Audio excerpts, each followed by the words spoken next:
அருட்பெருஞ்சோதி அருட்பெருஞ்சோதி தனிப்பெரும் கருணை அருட்பெருஞ்சோதி.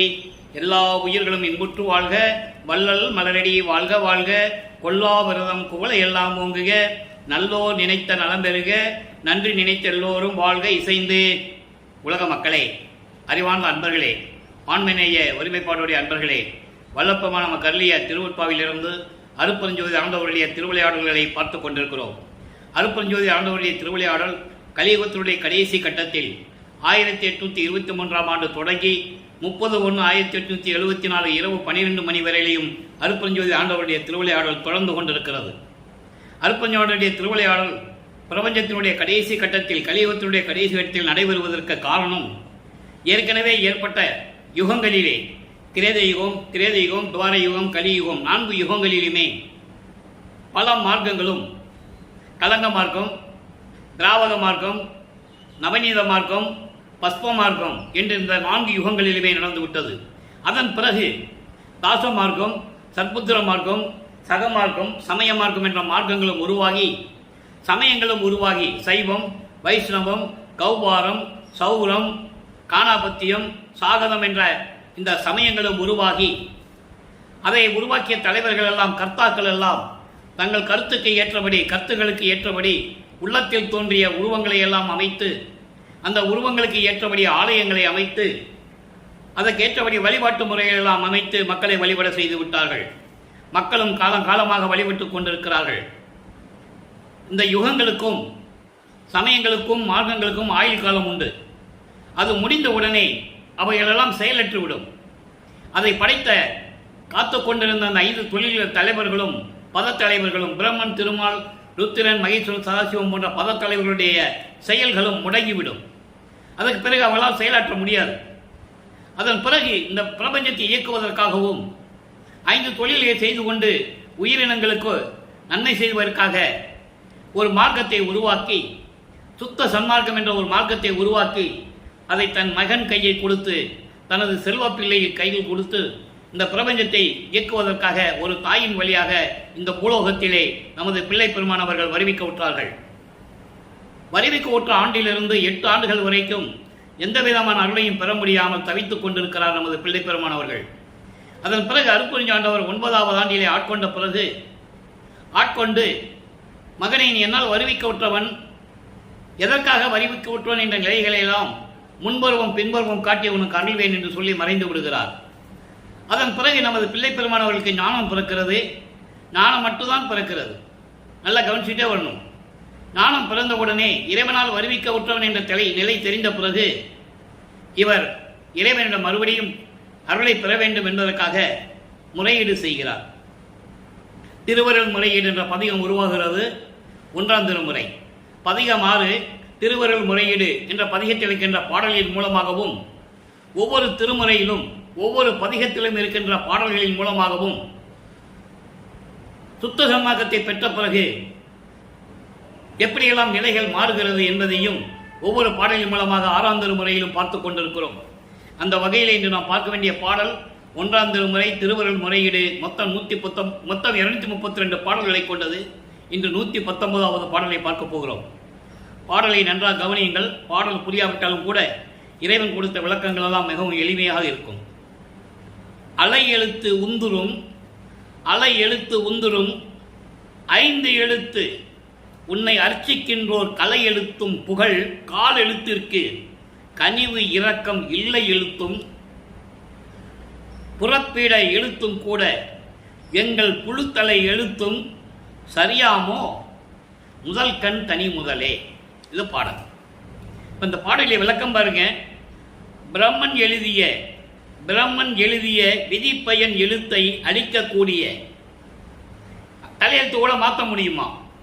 சிவாயனமா என்ற 5 எழுத்து மந்திரம், அந்த மந்திரத்தால் உன்னை வணங்குகின்றார்கள்.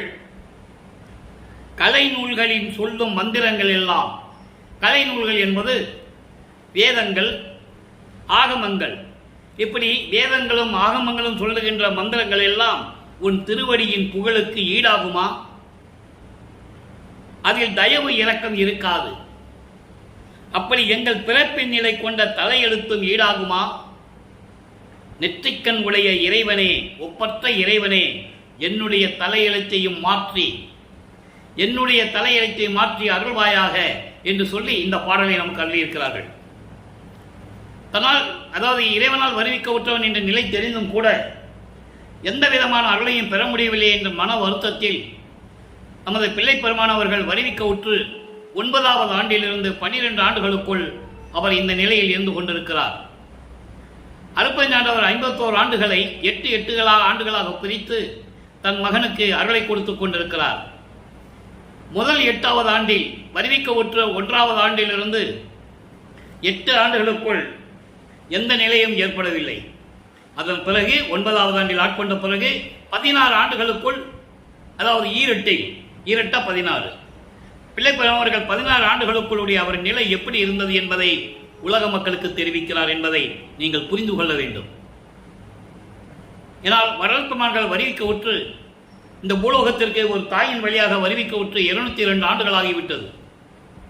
அவருடைய இறைநிலையையும் இந்த பிரபஞ்சத்தின் முதற் கடவுள், ஆதியும் அந்தமில்லா தோன்றிய இறைவன், சுயமாக தோன்றிய இறைவன், அருட்பெருஞ்சோதி ஆண்டவர் என்ற நிலையையும் அவர் இயற்கை உண்மை விளக்கத்தின் அடிப்படையில் இருந்து கொண்டிருக்கிறார் என்பதையும் உலக மக்களுக்கு யாரும் தெரிவிக்கவில்லை. அதை தெரிவிப்பதற்காகத்தான் நமக்கு திருவருட்பாவை அருளியிருக்கிறார்கள் வல்லற்பமானவர்கள் என்பதை நான் பதிவு செய்ய கடமைப்பட்டிருக்கிறேன். இப்போ முதல் திருமறை முழுவதும் இப்படியே போய்கிட்டு இருக்கு. இப்போ 2ஆம் திருமறை உதயமாகிறது. 2ஆம் திருமறை உதயமாகும் போது அவர் திருவொற்றியூரிலே இருக்கும்போது எப்படியெல்லாம் இறைவனை முறையீட்டு செய்தார் என்பதையும், திருவொற்றியூரிலே எந்த விதமான பலனும் கிடைக்கவில்லை என்பதனால் திருமுல்லை வாயிலை சென்று மாசிலாமணி, அங்கே இருக்கின்ற இறைவன் பெயர் மாசிலாமணியிடம் எப்படியெல்லாம் முறையீடு செய்தார் என்பதையும், அங்கேயும் எந்த விதமான பலனும் இல்லாமல் திருவள்ளித்தாயத்திலே வந்து எப்படி முறையிட்டுக் கொண்டிருக்கிறார் என்பதையும் பார்த்து கொண்டிருக்கிறோம். திருவள்ளித்தாயத்திலே காட்சி பெருவிதம் என்ற ஒரு பதிகம் உருவாகிறது. அந்த பதிகத்திலே இறைவனிடம் எப்படி முறையீடு செய்கிறார், எப்படி தனது மனக்குமுறலை வெளிப்படுத்துகிறார் என்பதை பார்க்க போகிறோம். தேரும் நத்தவர் சிந்தை என்னும் தளம் சாரும் நட்பொருளாம் வழித்தாய நீர் பாரும் மற்றி புகழ் கந்தை சாத்தி நீர் யாரும் அற்றவரோ சொல்லும் ஐயரே என்றால் கடவுள் என்று பொருள். இப்போ இந்த பாடலுடைய விளக்கம் பாருங்க. நல்ல தவம் செய்யும் நல்லவர்களின் மனதில் நிலை கொண்ட தலமாக இடமாக விளங்கிக் கொண்டிருக்கின்ற திருவள்ளித்தாயத்திலே இருக்கின்ற இறைவனே, நீர் பாரும் பற்றி பழம் கந்தை சாத்தினீர். நீங்கள் பழைய கந்த துணியை இடுப்பிலே கட்டி கொண்டிருக்கிறீர்கள். இந்த உலகில் யாரும் இல்லாமல் அனாதையாக இருக்கிறீரோ? ஏன் இந்த நிலை உங்களுக்கு ஏற்பட்டது என்ற நிலையை எனக்கு தெரியப்படுத்த வேண்டும். காரணம், நான் திருவொற்றியூருக்கு சென்றும் திருமுல்லை வாயிலுக்கு சென்றும் எந்த விதமான பலனும் கிடைக்காமல் திருவள்ளித்தாயத்திலே வந்து உன்னிடம் அருளை பெற வேண்டும் என்று நினைத்தால் இங்க வந்து பார்த்தால் நீ கந்த துணியை கட்டி கொண்டிருக்கிறாய். இது என்ன திருவிளையாடல்? அப்ப நானும் கந்த துணி கட்டிக்கிட்டுமான்னு கேட்பார். அந்த பாடல் விளக்கத்தில் நம்ம பார்த்துட்டோம். நானும் கந்த துணி கட்டணுமா? கொடு, கட்டிக்கிறேன். அப்ப நம்ம பிள்ளையும் கந்த தூக்கி கண்ணிக்கிட்டு நீட்டிக்கிட்டு இருக்காருன்னு உலகம் பேசட்டும். விரைவில் வந்து எனக்கு அருள்வாயாக என்று சொல்லி இந்த பாடலை நமக்கு அருளியிருக்கிறார்கள். இப்போ 16 ஆண்டுகள் வரைக்கும் நமது பிள்ளை பெருமான் அவர்கள் இந்த மண்ணுலைக்கு வருவிக்க விட்டு 16 ஆண்டுகள் வரைக்கும் இந்த நிலை தொடர்ந்து கொண்டிருக்கிறது. இப்போ 3வது ஏட்டில் 3/24 25வது ஆண்டிலிருந்து 24 ஆண்டுகளுக்குள் என்ன நடந்தது? அதாவது பிள்ளை பெருமான் அவர்கள் இந்த மண்ணுலைக்கு வருவிக்க விட்டு 24 ஆண்டுகளுக்குள் என்ன நடந்தது? இதற்குள் உலகிலே செவி வந்த செய்திகள் நிறைய இருக்கு. இப்படி போனாரு அப்படி போனாருலாம் சொல்லுவாங்க. அது உலகிலே நடந்திருக்கும். அதை பார்த்தவங்க சொல்லியிருப்பாங்க. அதை பற்றி சொல்லுவவங்க எப்படி யார் என்ன சொன்னாங்களோ அதை பற்றி நூல்கள் எல்லாம் எழுதியிருக்காங்க. நம்ம இல்லைன்னு சொல்ல முடியாது.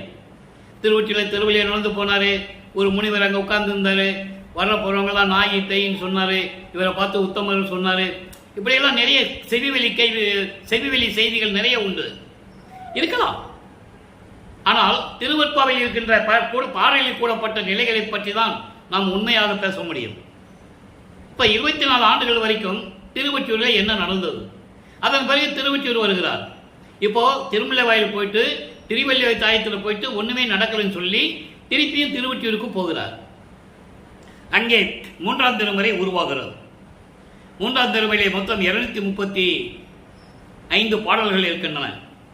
ஒவ்வொரு பாடலிலும் ஒவ்வொரு பதிகத்திலும் எப்படியெல்லாம் நமக்கு அவர் இந்நிலையை, அவர் இருந்த நிலையை தெரிவிக்கிறார் என்பதை பாடலின் மூலமாக நாம் பார்த்து கொண்டிருக்கிறோம். இதுவரை 3ஆம் திருமுறையிலே 9 பதிகங்களுடைய பாடல்களை பார்த்திருக்கிறோம். ஒவ்வொரு பதிகத்திலும் எப்படியெல்லாம் மனம் வருந்தி இறைவனிடம் முறையீடு செய்கிறார் என்பதையும், தெருவிலை நின்று கொண்டு எப்படி திருவிழா பார்த்து கொண்டிருக்கிறார் என்பதையும், தியாகராஜ பெருமான் இவரை பார்த்தவுடனே தெருவழியாக ஓடுவதையும், நாரையும் கிளிகளையும் தூது அனுப்புவதையும், இப்படி நிறைய நிலைகள் நடந்து கொண்டிருக்கின்றன. ஏனென்றால் காலங்கள் இருக்கிறது, மகனை பக்குவப்படுத்த வேண்டும். சமயங்களிலும் மதங்களிலும் மார்க்கங்களிலும் இருக்க வைக்க வேண்டும். சமயங்களிலும் மதங்களிலும் மார்க்கங்களிலும் சொல்லப்பட்ட நெறிகளை தன் மகன் பின்பற்ற வேண்டும். அதன் பிறகு இது பொய் என்று சொல்ல வேண்டும். மக்களிடம் சுத்த சன்மார்க்கத்தை கொடுத்த பிறகு இது தேவையில்லை என்று சொல்ல வைக்க வேண்டும். காரணம், இந்த பிரபஞ்சம் தோன்றிய காலத்திலிருந்தே இந்த சமயங்களையும் மார்க்கங்களையும் மதங்களையும் பின்பற்றி கொண்டு எப்படியெல்லாம் துன்புறுகிறார்கள், உலக மக்கள் எப்படியெல்லாம் துன்பப்படுகிறார்கள் என்பதை உலக மக்களுக்கு தெரியப்படுத்த வேண்டும். நமது பிள்ளை பெருமான் அவர்களும் திருநீர் பூசிக் கொண்டிருந்தார், உத்தராட்ச மாலையை போட்டுக் கொண்டிருந்தார், கடுக்கான் இட்டுக் கொண்டிருந்தார், ஊதுவத்தியை கற்பூரம் ஒழித்து இறைவனை சிவாய நம நமச்சிவாய என்று சொல்லி பாடல்களை பாடிக்கொண்டு வழிபட்டுக் கொண்டிருந்தார். உண்மைதான். காரணம், இருக்க வேண்டிய காலத்தின் கட்டாயம் என்பதை நீங்கள் புரிந்து கொள்ள வேண்டும். அவர் கும்பிட்டாரு பூச்சினான்னு சொல்லிட்டு இருக்கக்கூடாது. அவர் கும்பிட்டாரு தான், அவரே சொல்றாரு. மற்றவங்க என்ன சொல்றது? அவரே சொல்றாரு, நான் இந்த நிலையில் இருந்தேன் என்று சொல்லுகிறார். காரணம், அப்போது எனக்கு அற்ப அறிவாக இருந்தது என்று சொல்லுவார். சுத்த சன்மார்க்க கொடி கட்டி பேர் உபதேசம் பண்ணும்போது கூறுவார். நீங்கள் உரைநடை பகுதி படித்தா தெரியும். எல்லாமே ஆதாரங்கள் இருக்கு திருவருட்பாவில். எதுவும் அவர் எல்லாமே பிரபஞ்சத்தின் உண்மையாக சொன்னார். கற்பனையாகவோ எடுத்து கட்டியோ அவர் சொல்லவில்லை. அதை திருவருட்பாவிலே நிறைய இடங்களிலே வல்லப்பெருமான் கூறியிருக்கிறார்கள். அப்படிப்பட்ட இறைவன் இருந்த காலகட்டங்களில் சுத்த சன்மார்க்கம் எப்படி இருந்தது என்பதையும் பார்க்க போறோம். இப்போ இந்த 3ஆம் திருமுறையிலே பதிகம் 10வது பாடலிலே பார்க்கிறோம். புனரா விறகு பொருந்துரு வேட்கையின் இரங்கல். மொத்தம் 30 பாடல்களை கொண்டது அந்த பதிகத்திலே இன்று 28வது பாடலை பார்க்கிறோம். பாடலை கவனிங்க. ஆரூர் உடையார், அம்பலத்தார், ஆலங்காட்டார், அரிசிலியார், ஊர் ஊர் புகழும் திருவொற்றியூரார், இன்னும் உற்றிலரே. இன்னும் உற்றிலரே தான் நமக்கு முக்கியமான இடம். வாரூர் முளைகள் இடைவருத்த மனம் நொந்து அயர்வதன்றி இனி சீரூர் அணங்கே என்னடி நான் செய்வதொன்றும் தெரிந்திலனே. இது பாடல். பாட்டுடைய விளக்கம் பாருங்க. அதாவது தன்னை தலைவியாகவும் இறைவனை தலைவனாகவும், தன்னை காதலியாகவும் இறைவனை காதலனாகவும், தன்னை மனைவியாகவும் இறைவனை கணவராகவும் வர்ணனை செய்து, ஏன்னா இப்படியெல்லாம் வர்ணனை செஞ்சாதான் தன் உள்ளத்தில் இருக்கின்ற அன்பை, காதலை உலக மக்களுக்கு சொல்ல முடியும். ஒரு பெண் தன்னுடைய காதலை தோழியிடம்தான் முதலில் கூறுவாள். இது உலகியலிலே ஏற்படுகின்ற இயல்பு. அதுபோன்று தோழியிடம் சொல்லுவது போல, உள்ளத்திடம் சொல்லுவது போல உலக மக்களுக்கு தெரிவித்துக் கொண்டிருக்கிறார் நமது இறைவன் வல்லப்பெருமானவர்கள். பாடலுடைய விளக்கம் பாருங்க. ஆரூர் உடையார், திருவாரூரிலே இருக்கின்ற இறைவன், திருவாரூரை இருப்பிடமாக கொண்ட இறைவன். அங்கு இருந்துதான் சுந்தரன் காலகட்டத்தில் சுந்தரன் இறைவனை அழைத்துக் கொண்டு திருவொற்றியூர் வந்து விட்டார். நல்லா புரிஞ்சுக்கணும் நீங்க. அங்கே பரமி நாச்சியாரை திருமணம் செய்துவிட்ட பிறகு அங்கே சுந்தரன் அங்கிருந்து இடம்பெயர்ந்து திருவொற்றியூருக்கு வரும்போது இறைவனையும் நீ என்னோடு சேர்ந்து வா என்று கூப்பிட்டு வந்து விட்டார். இறைவன் வந்துதான் ஆகணும். என அவன் சக மார்க்கத்தில் இருந்தவன், இறைவனை தோழனாக நண்பனாக இருந்து கொண்டு அந்த மார்க்கத்தை உருவாக்கியவன். அவன் காலகட்டத்தில் அவன் என்ன சொல்றானோ அது இறைவன் கேட்டுதான் ஆகணும். உடனே சுந்தரனோட வந்து திருவொற்றியூரில் இருந்துட்டாரு. அதான் திருவொற்றியூரில் இருந்துட்டு இவர் சொல்றாரு. நல்லா கவனிங்க நீங்க. ஆரூர் உடையார், திருவாரூரிலே இருந்த இறைவன், அம்பலத்தார், அம்பலத்திலே இருக்கின்ற இறைவன், ஆலங்காட்டார், திருவாலங்காடு, அங்கே திருவிளையாடல் நடந்திருக்கு. சிவபெருமானுடைய திருவிளையாடல் சைவ சமயத்தினுடைய திருவிளையாடல்கள் நிறைய அங்கே நடந்திருக்கு. திருவலங்காட்டில் இருக்கின்ற இறைவன் அரிசிலியார். அரிசிலியார் என்பது அரிசில் கரை புத்தூர் என்ற ஊர் இப்போ விளங்கி கொண்டிருக்கிறது. அன்னைக்கு அரிசிலி என்று பேரு, இன்னைக்கு அரிசிலி கரை புத்தூர் அப்படின்னு ஒரு இடம். அந்த ஊரிலே இருக்கின்ற இறைவன் ஊர் ஊர் புகழும் திருவொற்றியூரார். ஊர் ஊர் புகழும் என்பது எல்லா உலகங்களும் புகழக்கூடிய, எல்லா உலகங்களையும் போகக்கூடிய திருவொற்றியூரில் இருக்கின்ற இறைவன். இப்போ அன்பர்களை நீங்க நல்லா கவனிக்கணும். ஏன் இப்படியெல்லாம் இறைவனை சொல்றாருன்னா, அன்னைக்கு சமயங்களும் மதங்களும் மார்க்கங்களும் சிவபெருமானை இப்படிதான் சொல்லிக் கொண்டிருந்தன. நேற்று கூட ஒரு பாடலை பார்த்தோம், மதுரையில் நடந்த சொக்கநாதன் செய்த ஒரு திருவிளையாடல். இது எல்லாமே அங்கங்க இடத்திற்கு ஏற்ப இந்த சைவ சமய தலைவனாகிய சிவபெருமான் அங்கங்க ஒரு திருவிளையாடலை செஞ்சுகிறது. ஏன்னா வல்லப்பம்மன் தெளிவா சொல்றாரு, இவர்கள் எல்லாம் இந்த அணுக்கள் எல்லாம் இந்த லேசங்கள் எல்லாம் தவம் இருந்து, யாரு பிரம்மன் திருமால் ருத்திரன் இவங்கெல்லாம் அருகர் காந்தர் இருடர் புருடர் நிறைய சொல்லுவார். இவங்கெல்லாம் அந்த லேசங்கள் அந்த அணுக்கள் தவம் இருந்து இறைவனிடம் சிறிதளவு அருளை பெற்றுக்கொண்டு, யார்கிட்ட அருப்பஞ்சாண்டவர்கிட்ட பெற்றுக்கொண்டு அருள் ஒளியால் சிறிதளவு அருளை பெற்றுக்கொண்டு இந்த வையகத்துக்கும் வானகத்துக்கும் மனமோடி படி திரிந்த விளையாடான் என்ற சிறு பிள்ளை கூட்டங்கள் என்று சொல்லுவார். அதை நீங்க நல்லா புரிஞ்சுக்கணும். அவங்களுக்கு ஒரு சக்தி இறைவன் கொடுத்திருந்தாரு. அதனால அவங்க இஷ்டத்துக்கு திருவிளையாடல் பண்ணிக்கிறது. இதெல்லாம் இருக்கக்கூடாது, இவங்கள் ஆயுள் காலம் முடிஞ்ச உடனே இதெல்லாம் இருக்கக்கூடாதுன்னு சொல்லிதான் சுத்த சன்மார்க்கத்தை நிறுவி ஒரு யுகத்தை, புது யுகத்தை ஒன்று நிறுவி ஒரு காலத்தை நிறுவி தன் மகனிடம் கொடுப்பதற்காகத்தான் தன் மகனை ஒரு தாயின் வழியாக இந்த மண்ணுலகிற்கு வருவிக்க செய்தார். இது திருவருட்பாவில் கண்ட உண்மை. உண்மையை சொல்றார் வல்லப்பமானவர்கள், பிரபஞ்சத்தின் உண்மையை. அப்போ இந்த நிலையில் இருக்கும்போது ஊர் ஊராக திரிந்து கொண்டிருந்த இறைவன் அப்படின்னா உலகம், எல்லா உலகங்களும் போற்றக்கூடிய இறைவன் திருவொற்றியூரில் இருக்கிறார். இன்னும் உற்றிலரே, என்னை வருவிக்க செய்துவிட்டு, என்னை அலைய விட்டு, தெரு தெருவாக அலைய விட்டு, பல ஏளனங்களையும் இழிப்பேச்சுகளையும் பழி சொல்களெல்லாம் சுமந்து கொண்டு நான் தெரிந்து கொண்டிருக்கிறேன். இன்னும் இறைவன் என்னிடம் வந்து சேரவில்லை, எந்த விதமான அருளையும் கொடுக்கவில்லை. தலைவி தலைவியிடம் சொல்லுகிறாள். நல்லா கவனிக்கணும். தலைவி தோழியிடம் சொல்லுகிறாள். அப்போ அப்படிப்பட்ட இறைவன் இன்னும் என்னை வந்து சேர்ந்து என்னை கட்டி தழுவி எனக்கு ஆறுதல் சொல்லி எனக்கு எந்த விதமான இன்பத்தையும் கொடுக்கவில்லை. மன்மதன் காமக்கனை தொடுக்கிறான். நேற்று பார்த்தோம். காமக்கனை கொடுக்கிறான் என்றால் காமம் எனக்கு வந்து விட்டது. இயற்கை தானே, ஆணுக்கு பெண்ணுக்கும் அந்தந்த பருவ காலகட்டங்களில் காம உணர்ச்சிகள் வருவது இயற்கை தானே. அப்போ அந்த காம வலையில் சிக்கிக் கொண்டிருக்கிறேன். விரைவில் வந்து அந்த காமத்தை நீக்க வேண்டும் என்று நான் இறைவனிடம் முறையீடு செய்து கொண்டிருக்கிறேன். இன்னும் வந்து சேரவில்லையே.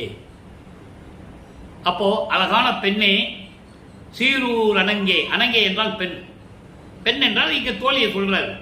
அழகான பெண்ணே, என்னடி நான் செய்வதொன்றும் தெரியவில்லையே என்று கூறுகிறார். இப்ப இதனால் உலக மக்கள் அறிந்து கொள்ள வேண்டியது, உலக மக்களே, நான் ஒரு தாயின் வழியாக வருவிக்க உற்று இந்த பூலோகத்திற்கு 24 ஆண்டுகள் ஆகின்றன. 24 ஆண்டுகள் வரையிலும் இறைவன் என்னிடம் வந்து சேரவில்லை, எந்த விதமான அருளையும் கொடுக்கவில்லை. நானும் திருவொற்றியூர், திருமுல்லவாயில், திருவள்ளித்தாயம் போன்ற இடங்களுக்கு அலைந்து கொண்டிருக்கிறேன். இறைவனிடம் எப்படியாவது அருளை பெற்று விட வேண்டும் என்று நான் தவித்துக் கொண்டிருக்கிறேன். இந்த மனநிலையில் நான் 24 ஆண்டுகள் வரையிலும் இருந்து கொண்டிருந்தேன் என்று சொல்லி உலக மக்களுக்கு தெரிவிப்பதற்காக இந்த பாடல்களை நமக்கு அருளியிருக்கிறார்கள். நம்மளை எல்லாம் படைத்து காத்துக் கொண்டிருக்கின்ற இறைவன் வல்லப்பெருமானவர்கள், அருட்பெருஞ்சோதி ஆண்டவராகிய வல்லப்பெருமானவர்கள், 2 பேரும் ஒண்ணுதான். அப்ப இந்த நிலைகள் எல்லாம் மாற வேண்டும். காலங்கள் உருண்டு ஓடுகின்றன. வருவிக்க விட்டு 24 ஆண்டுகள் ஆயிடுச்சு. நீ 27 வருஷம் தான் பாக்கி இருக்கு. அப்போ இந்த நிலையில் 4ஆம் திருமுறை உருவாகிறது. 4×32 25வது ஆண்டிலிருந்து 32 ஆண்டுகளுக்குள் என்ன நடந்தது, அந்த நிலையை உலக மக்களுக்கு தெரியப்படுத்த வேண்டும். 27வது ஆண்டில் தனக்கோடி அம்மையாருக்கு தாலி கட்டி, அதாவது திருமாங்கல்யம் பூட்டி மோட்ச வீட்டை காட்டிய விமர்சனத்தை காட்டுகிறார். அதன் பிறகு இனிமே எங்கேயும் போகக்கூடாது. அப்பயும் இறைவன் வரல, திருமணத்திற்கே வரல. பிரம்மன், திருமால், ருத்திரன் போன்ற பத தலைவர்கள், மாணவர்கள் எல்லாம் வந்து அங்க உட்கார்ந்து இருக்காங்க திருமணத்திற்கு வந்து வாழ்த்துவதற்காக. காரணம், எதிர்காலத்தில் நம்மளையெல்லாம் ஆளக்கூடிய இறைவன் என்று அவங்களுக்கு தெரியும். அருள்கடலை என்று சொல்லி எல்லாம் வாழ்த்துவார்கள். அதை நம்ம 6ஆம் திருமுறையில் பார்க்க போறோம். இவர்கள்லாம் வந்து வாழ்த்துவதற்காக திருமணத்தில் அந்த மண்டபத்தில் வந்து நிற்கிறாங்க. மானிட பிறவிகளுக்கு தெரியாது இல்லையா? அப்ப இவர் பார்க்கிறாரு, இவங்கெல்லாம் வந்திருக்காங்க, நமது தந்தையும் தாயும் வரவில்லை என்று மனம் ஏங்குகிறார். அந்த மனம் கஷ்டத்தை பாடலாக கூறியிருக்கிறார். நமக்கு அந்த பாடலை நம்ம பின்னால பார்க்க போறோம். தனக்கோடி அம்மையாருக்கு தாலி கட்டுவது அந்த திருமண நிகழ்ச்சியை சொல்லுவதற்காக இந்த விளக்கத்தை உங்களுக்கு நான் கூறுகிறேன். அதன் பிறகு இனிமே எங்கேயும் போகக்கூடாது என்ற ஒரு மனநிலையை அவருக்கு ஏற்படுகிறது. மன வருத்தத்தில் என்ன பண்ணுறார், வீட்டுக்குள்ளே இருந்துட்டு கதவை சாத்தி தாப்பா போட்டுடுறார். இனிமே கதவை திறக்கக்கூடாதுன்னு சொல்லி தாப்பா போட்டுடுறார். அப்போ இறைவன் பார்க்கிறார், மகனுடைய நிலையை கருதி இனிமேல் அவனை துன்புறுத்தக்கூடாது, வேற வழி இல்லை. ஏன்னால் ஆண்டுகளும் நெருங்கிட்டு இருக்கு. நீ 41 வருஷம், நான் 51, 32 ஆண்டுகள் தான், நீ 19 ஆண்டுகள் தான் பாக்கி இருக்கு. அதுக்குள்ள மகனுக்கு எல்லாருலையும் கொடுக்கணும். சுத்த சம்மாரத்தை கொடுக்கறதுக்கு மேலே கூட்டு போகணும். அங்கே இருக்கின்ற சத்தியஞான சபையில் பீடத்தில் உட்கார வச்சு சுத்த சம்மாரத்தை கொடுக்கணும். இதெல்லாம் பாடலை நம்ம பார்த்துக்கிட்டே வரோம். அப்போ இந்த நிலை மாறும்போது வீட்டுக்குள்ளே இருந்துக்கிட்டாரு. இறைவன் மகனை தேடி வருகிறார். அவர் மகனை தேடி தெருவிலே எப்படி நடந்து வருகிறார், வந்து மகனை அழைத்து எப்படி அருளை கொடுக்கிறார், அருள் கொடையை கொடுக்கிறார் என்பதை எல்லாம் ஒவ்வொரு பாடலின் மூலமாக நமக்கு தெரிவித்திருக்கிறார்கள் வல்லபெருமான் அவர்கள். அருட்பிரகாச மாலை என்ற பதிகத்திலே 4ஆம் திருமுறையிலே 2வது பதிகம் அருட்பிரகாச மாலை 44வது பாடலை பார்க்கிறோம். மொத்தம் 100 பாடல்களை கொண்டது. ஒவ்வொரு பாடலிலும் தன் தந்தை வந்து இறைவன் வந்து எப்படியெல்லாம் அருளை கொடுத்தார் என்பதை கூறுகிறார். இப்போ இறைவன் வந்த பிறகு சுத்த சன்மார்க்கம் அவருக்கு இருக்கிறது தெரியும். நமது பிள்ளை பெருமானவர்களுக்கு இனிமேல் எங்கே போனாலும் அவர் நடந்து போக வேண்டிய அவசியம் இல்லை. பறந்து செல்லலாம், நினைத்த இடத்தில் இருக்கலாம், நினைத்த உருவத்தில் எத்தனை உருவங்களாக மாறியும் இருக்கலாம். இப்படியெல்லாம் நிலைகள் அவர் சக்தியை பெற்றுக்கொண்டார் என்பதை ஏற்கனவே நம்ம பார்த்துட்டோம் பதிவுகளில். ஏம சித்தியை வாங்கியது, அதன் பிறகு சாகா கல்வியை மேலே போய் கற்றுக்கொண்டு வந்தது, சுத்த சன்மார்க்கத்தை பெற்றது. இப்படியெல்லாம் நம்ம படிப்படியாக பார்த்துட்டோம். தத்துவங்களை எப்படி கடந்து போறாரு, அந்தங்களை எப்படி கடந்து போறாருன்றதை நம்ம பதிவில் பார்த்துட்டோம். இருந்தாலும் அந்தந்த காலகட்டங்களில் பாடல்களில் வருகின்ற விளக்கங்களை வைத்து திருப்பி நான் சொல்லிக் கொண்டிருக்கிறேன். இப்போ இந்த பாடலை பாருங்க. தற்போதம் தோன்றாத தளந்தனிலே, தற்போதம் தோன்றாத தளந்தனிலே தோன்றும் தாழ் மலர்கள். தாழ் மலர்கள் என்பது திருவடிகள். அப்படிப்பட்ட திருவடிகள் கால்வலிக்க மண்ணில் நடந்து வரானா தெருவில். அவங்க அப்பா சொல்றார், தாழ் மலர்கள் வரிந்திட தனிந்து நடந்தருளி எப்போதும் அகன்றி இரவில் யாருக்கும் இடம் போந்து, யானிருக்கும் இடம் போந்து எழில் கதவம் திறப்பித்து இந்த எலியேனை அழைத்து பொற்போத வண்ணம் ஒன்று அருள்கொடை பொற்போத வண்ணம் ஒன்று என் கைதனிலே அளித்து புலை ஒளிந்த நிலைதனிலே பொருந்துக, புலை ஒளிந்த நிலைதனிலே பொருந்துக என்று உரைத்தாய். சிற்போதமயமான திருமணி மண்டிடத்தே சிவமயமாம் அனுபோக திருநடஞ்சை அரசே. இது பாடல். அந்த பாடலுடைய விளக்கம் பாருங்க. தற்போதம் தோன்றாத தளந்தனிலே ஆணவம், செருக்கு, கண்மம், மாயை, மாமாயை, துரோதை போன்ற மலங்கள் இல்லாத, ஆணவம் முதல் இந்த 5 மலங்கள் இல்லாத இடமான சுத்த சிவவெளி. அப்போ கூட சுத்த சிவவெளின்னு சொல்ல மாட்டார். இன்னும் அப்பா கிட்ட இருந்து சுத்த சன்மார்க்கத்தை வாங்க போறேன்னு தெரியும். அது முடிவான நிலையில இந்த பாடலை நமக்கு கொடுத்தது. இங்க அருப்பொருஞ்சோதின்னு சொல்ல மாட்டாரு. அதே மாதிரி நமச்சிவாய சிவாய நம்ம மந்திரங்கள் இங்க வராது. இருந்தாலும் சூட்சமாக மறைமுகமாக இதை சொல்லுவார். அதங்க தலம் என்று சொல்லுகிறார். தலம் என்ற இருக்கிற இடம். அப்போ ஆணவம், கண்மம், மாயை, மாமாயை, துரோதை இல்லாத இடம் எது? சுத்த சிவஞான வெளி. அதான் தலம் சொல்ற. நல்லா புரிஞ்சுக்கணும். அப்படிப்பட்ட இடத்திலே தோன்றுகின்ற உன்னுடைய திருவடிகள், அருளாட்சி செய்து கொண்டிருக்கின்ற உன்னுடைய திருவடிகள் வருந்தியிட கால் வலிக்க தனித்து நடந்தருளி, தனியாக அந்த இருட்டில் நடந்து வந்து எப்போதும் அகன்றி, அதாவது எப்போதும் அகன்றி என்பது ஆளு நடமாட்டம் இல்லாத ஒரு இடம். வெளிச்சம் இல்லாத ஒரு இடம், இருள் சூழ்ந்த இடம், ஆள் நடமாட்டம் இல்லாத இடம், இருள் சூழ்ந்த இடம்.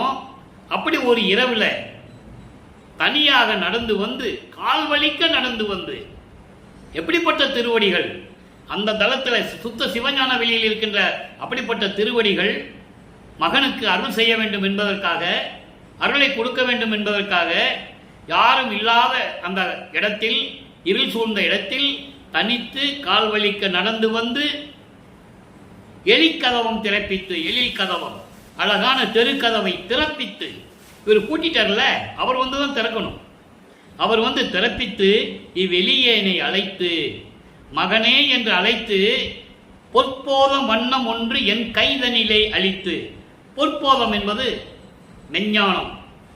நல்லா கவனிக்கணும். மெஞ்ஞானம் தரும் வகையிலே ஒரு அருள் கொடையை என் கையிலே கொடுத்து. அங்க என்ன சொன்னோம்? ஞானம் மட்டும்தான் கிடைச்சது. வறுமைக்கு உற்ற உடனே ஞானம் கிடைக்கிறது, மற்ற எல்லாம் மறைப்பு நிலையில் இருக்கிறது. இப்ப மெஞ்ஞானத்தை கொடுக்கிறாரு.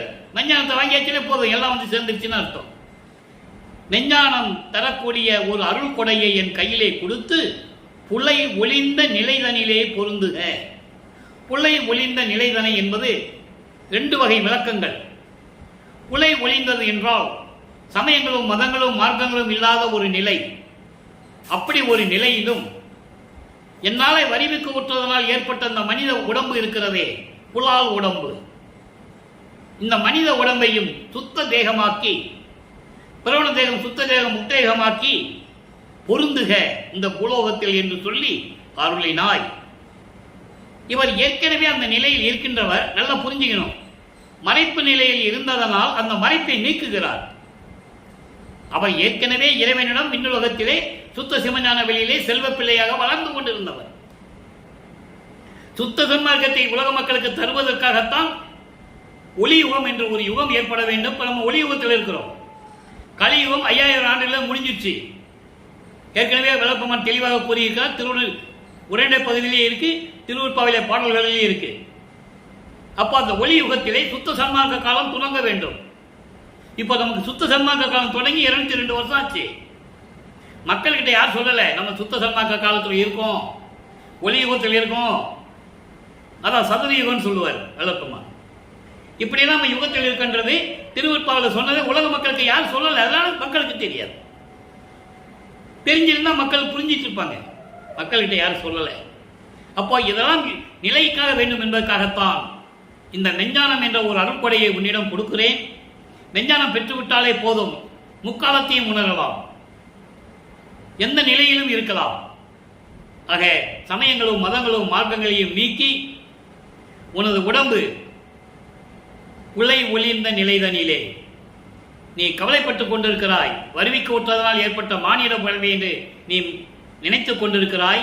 அது உனக்கு நான் மறைப்பு நிலையை கொடுத்திருந்தேன். நீ ஏற்கனவே முத்தகத்தை பெற்றவன். ஒரு தாயின் கருவறையிலே இருக்கும்போது நான் அருளமுதம் ஊட்டியவன். உனக்கு அருளமுதம் ஊட்டினேன். அப்பவே உனக்கு எல்லா தேகம் உண்டு. அது மறைப்பு நிலையில் நான் நிறுத்தி வைத்திருந்தேன். இப்போ புலை ஒளிந்த நிலைதனிலே அதெல்லாம் மறந்துவிட்டு உன் மறைப்பையெல்லாம் நீக்கிவிட்டேன். சுத்த தேகத்தோடும் சமயங்களையும் மதங்களையும் மார்க்கங்களையும் நீக்கிவிட்டு இந்த பிரபஞ்சத்தில் இந்த பூலோகத்தில் நீ இருப்பாயாக என்று சொல்லி நீ எனக்கு அருளினாய். இவ்வளவு உண்மையை சொல்றார் இந்த பாட்டில். அப்போ அருளினாயின்னு சொல்லிட்டு அவர் போயிட்டார். திரும்பி வரணும் இல்ல, அவரு சொல்லிட்டு மகன்கிட்ட சொல்லிட்டு அருளை கொடுத்து போயிட்டார். சிவஞான வெளிக்கு போயிட்டார். சுத்த சிவஞான வெளிக்கு போயிட்டார். அதுக்கப்புறம் சிற்போதமயமான திருமணி மன்றிடத்தே அருள் ஞான நிலையான திருச்சிற்றம்பலத்திலே சத்தியஞான சபையிலே இருந்து கொண்டு திருவிளையாடல் செய்து கொண்டு அருப்பெருஞ்சோதியாக சிவமயமாம் அனுபோகம். சிவமயமாம் அனுபோகம் என்பது அருப்பெருஞ்சோதி. அருப்பெருஞ்சோதி நிலையிலே இருந்து கொண்டு சுத்த சன்மார்க்க நிலையிலே இருந்து கொண்டு திருவிளையாடல் செய்து கொண்டு இந்த பிரபஞ்சத்தை காத்துக் கொண்டிருக்கின்ற இறைவனை என்று சொல்லி இந்த பாடலை நமக்கு அருளியிருக்கிறார்கள். ஆக அன்பர்களே, 32வது ஆண்டில் வருவிக்க உற்று வல்லப்பமானுக்கு வயதில்லை என்பதை நான் ஒவ்வொரு பதிகத்திலும் கூறிக்கொண்டிருப்பேன். அவர் ஒவ்வொரு யுகத்திலையும் இருந்தவர் என்ற ஆதாரங்கள்லாம் திருவுற்பாவிலே உண்டு. ஒவ்வொரு யுகத்திலும் எப்படியெல்லாம் இருந்தார் என்பது கூட சில பாடல்களிலே நமக்கு அருளியிருக்கிறார்கள். அந்த விளக்கம்லாம் நான் கொடுத்துருக்கேன். அப்போ இந்த நிலையில் இருக்கும்போது இந்த நிலை ஏற்பட்டு விட்டது. இப்போ 4 எட்டுகள் முடிந்து விட்டது. 4 32 ஆண்டுகள் முடிந்து விட்டது. 5வது எட்டில், அதாவது 33வது ஆண்டிலிருந்து 40 ஆண்டுகளுக்குள் என்ன நடந்தது என்பதை ஒரு சுருக்கம். ஏற்கனவே நம்ம விரிவாக பாடல்களில் பார்த்துட்டோம். ஒரு சுருக்கம். இப்போ இங்கிருந்து அவர் போகணும், சுத்த சன்மார்க்கத்தை வாங்க, சுத்த சிவஞான வெளிக்கு போகணும்.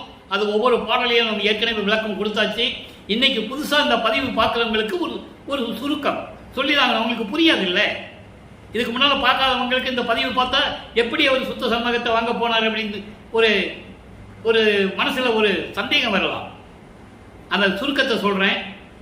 இங்கே ஏற்கனவே எல்லா நிலைகளையும் முடித்துவிட்டு தனக்குடி அம்மையாருக்கு தாலி கட்டி அந்த பற்றுகளை நீக்கிவிட்டு, சமயங்களையும் மதங்களையும் மார்க்கங்களையும் சொல்லப்பட்ட நெறிகளை நீக்கிவிட்டு, அதாவது திருநீறு பூசுவதை நிறுத்திவிட்டு, கடுக்கானை கழட்டிவிட்டு, வெள்ளையாடை அணிந்து கொண்டு அங்கே சென்னையிலிருந்து நேராக சுத்த சிவஞான வெளிக்கு செல்லுகிறார். சுத்த சன்மார்க்கத்தை வாங்கணும். அப்போ பாடல்ல சொல்றாரு, நான் போய்கிட்டே இருந்தேன், தத்துவங்களை கடந்த நிலையில் போகும்போது, ஏன்னா ஏமசித்தி, சாகா கல்வி, தத்துவங்களை நிகரம் செய்தல், கடவுள் நிலையை அறிந்து அம்மையமாதல், இந்த நிலைகள்லாம் பெறணும். பெற்றால்தான் அந்த கடவுள் நிலைக்கு வர முடியும். ஏமசித்தியை இங்கே வாங்கிட்டார், உலகத்திலே வாங்கிட்டார். அதை நம்ம பாடல்ல அற்புதகாச மாலையில பார்த்துட்டோம். பிரசாத மாலை, அபராத மன்னிப்பு மாலை, இதெல்லாம் நம்ம பார்த்துட்டோம். அப்ப இதெல்லாம் பார்த்த பிறகு அவர் சுத்த சன்மார்க்கத்தை போகும்போது ஒரு நிலையிலே போக முடியாத நிலையிலே தயங்கி கொண்டிருக்கும் போது அவங்க அப்பா அருப்பஞானவர் வந்த மகனை வரவேற்று கூட்டு போனது. அங்கே பொற்சபை சிற்றபையோடு இருந்த சத்தியஞான சபையிலே ஒரு பீடத்தை அமைத்து, ஒரு சிங்காதனத்தை அமைத்து, மகனை அமரை வைத்து அங்கே தேவர்கள் முன்னிலையில் ஒரு அங்கீகாரம் கொடுத்தது. இவன் என் மகன், வருங்காலத்தில் பிரபஞ்சத்தை இயக்கக்கூடியவன் என்று சொல்லி அவருக்கு மகனுக்கு அங்கீகாரம் கொடுத்தது. அங்கே சுத்த சன்மார்க்கத்தை பெற்றுக்கொண்டு, சரி மகனே, நீ பூலோகத்துக்கு சென்று வருவாயாக, வரும் காலங்கட்டிலில் உன்னை வந்து சந்திக்கிறேன் என்று சொன்ன பிறகு வல்லப்பெருமான் அவர்கள் பூலோகத்துக்கு வருகிறார். அப்போ நமது பிள்ளை பெருமான் அவர்கள் கருங்குழி என்ற கிராமத்திலே இருந்து கொண்டிருக்கிறார். நல்லா புரிஞ்சுக்கணும். இப்போ 6ஆம் திருமுறைக்கு வந்த பிறகு இந்த நிலைகள் எல்லாம் மாறும்போது வல்லப்பெருமான் அவர்கள் 41வது ஆண்டில் இருந்து கொண்டிருக்கிறார், 41வது ஆண்டில் இருந்து கொண்டிருக்கிறார். நல்லா கவனிக்கணும். அப்போ வல்லப்பெருமான் அவர்கள் கருங்குழியில் இருக்கிறார். வல்லப்பெருமான் வருவிக்கு விட்ட ஆண்டு 1823. இப்போ 41 ஆண்டுகள் கழிந்து விட்டது. அப்போ 1864. இதான் ஒரு கணக்கு. ஒரு வல்லப்பெருமான் சொன்ன காலகட்டத்திலிருந்து இது ஒரு கணக்கிட்டால் இதான் ஒரு கணக்கு. அப்போ 1864ஆம் ஆண்டு கருங்குழியில் இருந்து கொண்டிருக்கிறார். நல்லா புரிஞ்சுக்கணும். கருங்குழியில் இருந்துகிட்டு தான் தர்மசாலையை நிறுவுகிறார். தர்மசாலையை நிறுவியது, அதன் பிறகு நீதிமன்றத்துக்கு போனது, அதன் பிறகு சத்தியஞான சபை கட்டியதெல்லாம் நம்ம பின்னால பார்க்க போறோம். மனசுல வச்சுக்கங்க, அந்த விளக்கம் பின்னால வரும்.